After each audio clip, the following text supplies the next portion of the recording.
What's your baseball philosophy? What got you so far? What's gotten me here so far? Yeah. I think just working hard, retaining what people have taught me in the past, I think is huge. And then being able to go out and do the things you've been taught so far, I think has carried me a long way.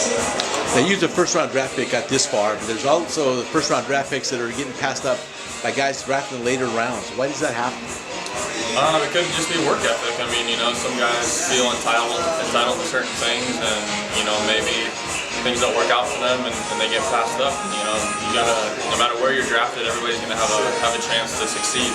And whether you take advantage of the opportunities or not, it's up to you. Now, every organization, Giants included, they're going to trade for more guys. They're going to bring more guys in to compete with you at the major league level. How do you approach that, say, spring training? Well, I think that's the way baseball has been for ever since the game ever started. People are going to compete for jobs. That's a natural thing about the game. Your best friends is sometimes your competition. So you got to look past that and go out and do your own thing and be who you are.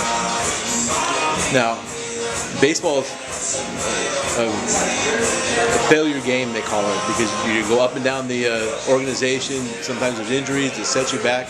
Has there been a time that you wanted to give up baseball? I wouldn't say give up baseball, but there's been some times where you look in the mirror and you're saying, what the heck am I doing right now? And I've definitely had those moments too. I haven't succeeded, a lot in the past, and it's just one of those times where you gotta stick your nose in there and get back to who you are and get back to playing your game. What got you through that? I think just passion for the game, and it's also having teammates and coaches that are there to support you, through good times and bad, and when you notice yourself kind of going through the motions, it's when you gotta kick yourself in the butt and get things going again. Now, do you read the sports pages or Baseball America where they rank you in the organization, things like that? I wouldn't say I go out of my way to read things like that, but it's those things are in the clubhouse, they're in the magazines, it's all out there for you to see, but it's out there. Does that affect you where people write about you, or? No, not too much. I mean, whether they write good things or bad things, I'm going to go out and try my hardest and do the things that I know I can do and do the things to help me succeed. Now, how do you handle the umpires when you're out there? They're doing their best just like we are. I mean, everyone's gonna, we make bad plays, they make bad calls, and we make great plays, they make good calls, and there's always that relationship between umpires and players. That is kind of mystifies us all sometimes, but whether it's a bad call or you swinging a ball in the dirt, it's something you got to live with and you got to move past. You can't let other people's decisions affect you. You got to go out and hit that 2-0 fastball rather than taking a strike. So it's all relative, I think. How about people yelling and screaming at you, the fans? How do you handle that? That's a weird thing. I mean, it's tough, especially at home, getting booed by, your own fans.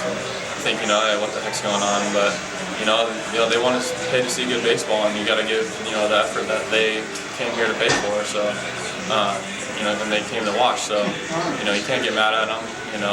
It's tough, being on the road getting heckled, but it's not going to go away anytime soon. So you got to play through it.